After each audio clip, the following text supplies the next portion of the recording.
ating tanggapin, kundi ang kanyang habag at aral. Tayo po'y manalangin. Aming Diyos, maraming salamat.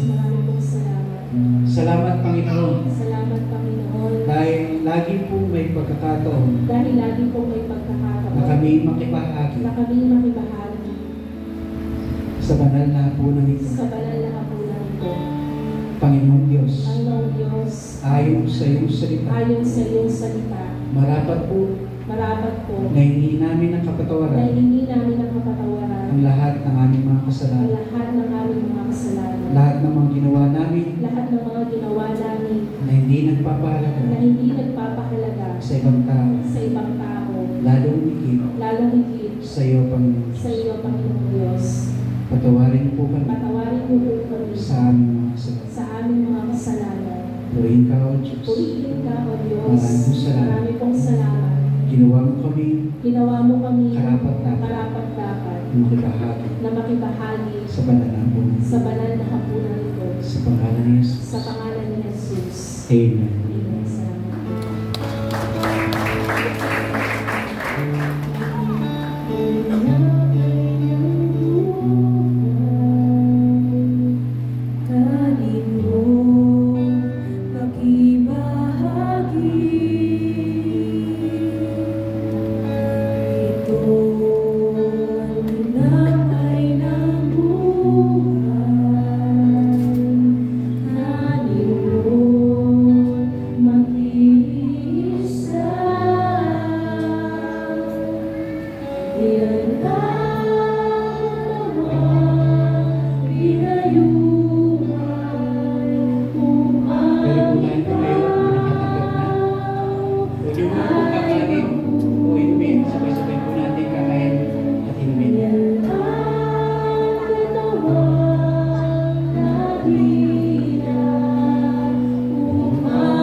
sa Panginoon.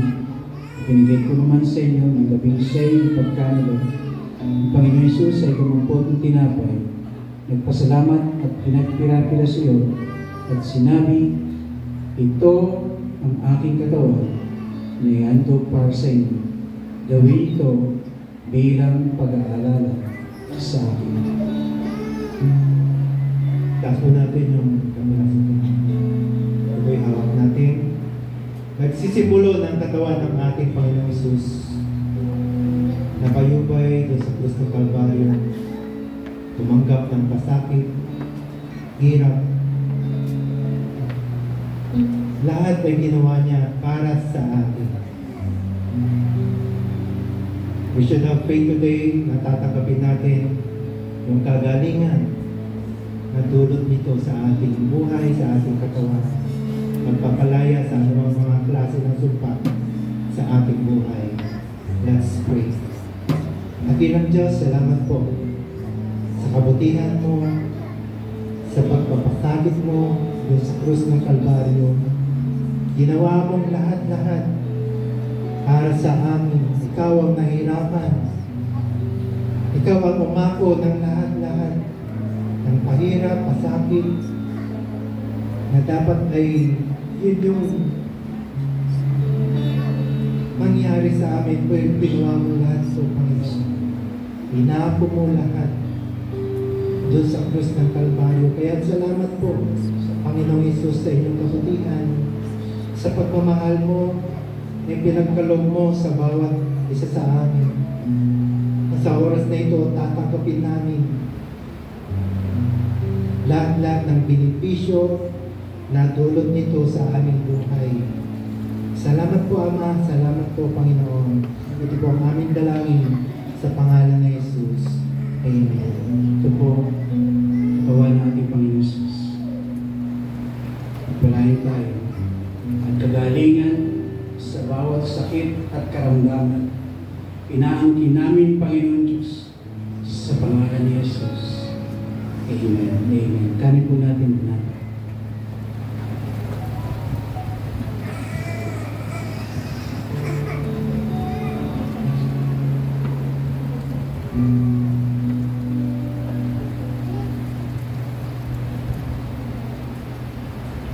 Matapos magapunan, dumaputi siya ng kopa at sinabi, ang kopang ito ang bagong tipan ng Diyos, pinagtibay ng aking dugo.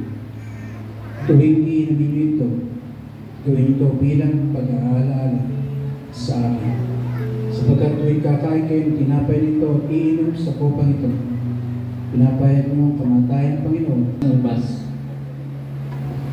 At tayo po ay manalangin. Mahabagin Diyos, mapagpala naming Ama, salamat po sa iyo pong habag, sa iyo pong pag-ibig, Panginoon. Salamat po sa iyong walang hanggang pagpapala. Mula sa dugo ng aming Panginoong Isus at tinamo niya sa krus ng Kalbaryo. Ito po ay nagbigay po sa amin ng aming pong aalalahanin ang pagpapasakit sa aming Panginoong Isus upang matamo ang aming pong kaligtasan. Salamat po aming Diyos Ama. Salamat po aming Panginoong Isus. Salamat po, Banal na Espiritu. In Jesus' name. Amen.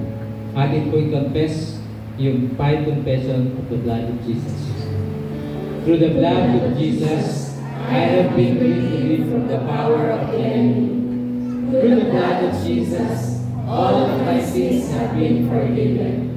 Because I walk in the light, as He is in the light, and have fellowship with my brethren. The blood of Jesus, the Son of God, cleanses me now and forever from all sins. Through His blood, I am justified. Through His blood, I am sanctified. Ito po ang dugo ng ating Panginoon Jesus, dugo ng bagong tipan. Buhay, ibibigay sa atin. Kung ating tinatanggap ang ating Panginoon Jesus, ang tagapagligtas at Diyos na ating buhay. Alamin po natin bilang pag-alala sa buhay na binigay sa atin ng ating Panginoon Diyos. Salamat po.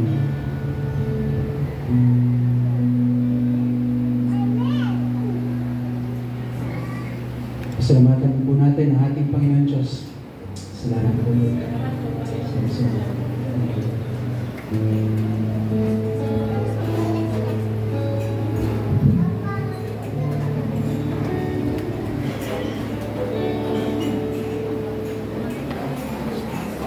Brother Frank.